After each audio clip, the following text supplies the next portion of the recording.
Okay, let's go to number 3 on quiz 4. Uh, it asked you to differentiate. Yes, I hoped it wasn't confusing. First of all, I think there were 2 A's. Part 3A and 3A was the second part. That was a little confusing. But I wanted to say that I was asking you to just differentiate this problem. 2x to the third plus x squared, because it is the function that's in the next integral. The antiderivative that you got to find, it's going to take you up to part A. So part of the reason now, I just wanted you to see the interaction of the two. Some of you went the wrong way. Some of you found the antiderivative of this. Get the terminology down. The word it said differentiate, calculate the derivative of this. So what we got to do is we got to take, if this is equal to y, then what we've got to do is find y prime. Okay, so let's just do that. Then y prime is equal to, bring the 3 down, multiply it times the 2, x squared, plus bring the 2 down and subtract 1. So you end up with just taking the differentiate, you find the derivative of this, is what you were asked for, which is 6x squared plus 2x. And then you notice down in part B, well, it wasn't called B, I called it A again. But the idea is we're going from 0 to 1 of 6x squared plus 2x. And it is what the derivative of the previous question was. That's what we're working with here. I wanted you to see the interplay here. So as a result, the integral of this does give you raise the power by 1 and divide by the new power for each term. And you end up with, in this situation, I'm asking you to use the fundamental theorem of calculus to calculate it, which means do show the work. So we end up with 6x to the third over 3 divide by that new power, plus 2 raise the power by 1 and divide by that new power. And again, you guys, you don't have to use plus c here, because you're going to subtract off the same c when you do this, so they're going to cancel out. So when you've got a definite integral, when you've got a and b, you do not have to put plus c on this antiderivative, okay? This is it. And it's going from 0 to 1. So let's simplify that. We end up with 2x to the third plus x squared from 0 to 1.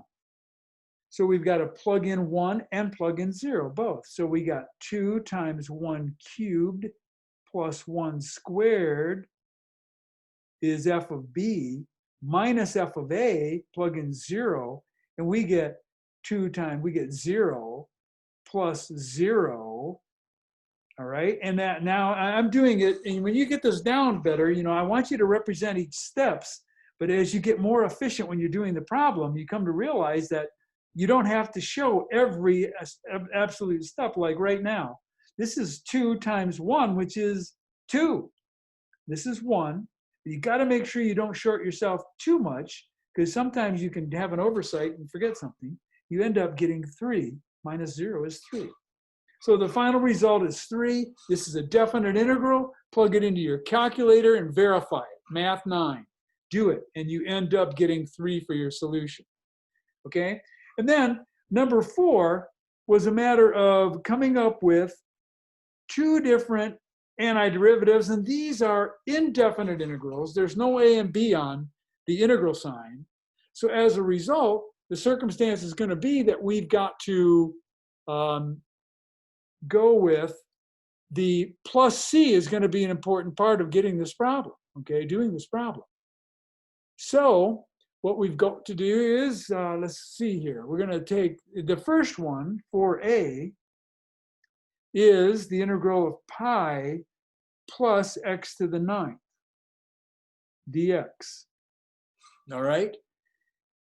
And the idea is that starts with a pi, and that's a constant. Remember, if it was a number, all you do is multiply it by an x. It's attach an x. So it turns out the answer to this situation is just going to be pi x. Stop and think. What if I took the derivative of this right now? What would I get? I get pi. So check that each time. Now, the next term, I'm going to raise the power by 1 and divide by that new power. Got it?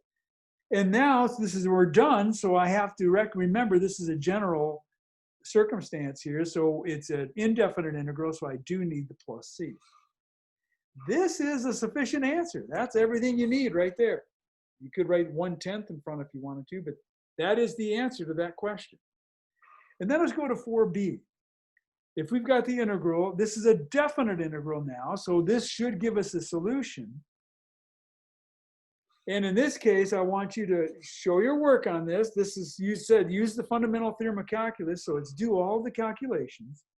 That means what we're going to do is take the antiderivative of 2e to the x, which is the 2 is in front and the antiderivative of e to the x is e to the x. So this is one where you get that little puppy. And now that going from 0 to 1 is kind of a straightforward moment. You don't have to worry about parentheses so much. There's just one term. But now we need to plug in f of b, plug in the 1, and we got 2e to the 1 minus 2e to the 0. Plug in the 0, that is our a, and b is our 1. All right, some of you left your answer like this. I said simplify, as I've asked you to do that across the board. Simplify this. We don't need that 1 in the exponent, and then e to the 0 is equal to 1. So we end up with 2e minus 2, all right? Some of you wrote 2 times e minus 1. I think you're used to factoring, and if that was a variable, that would be good because you could calculate a 0, but really it's just a number, it's e. So that it isn't helping the factoring. We're not going to do anything with that. So leaving it like this really is a simplified answer. That is the exact answer. If you put this down, it's not wrong. That's totally fine. Okay, that's the exact answer. And then plug it into your calculator gives you the number to be rounded.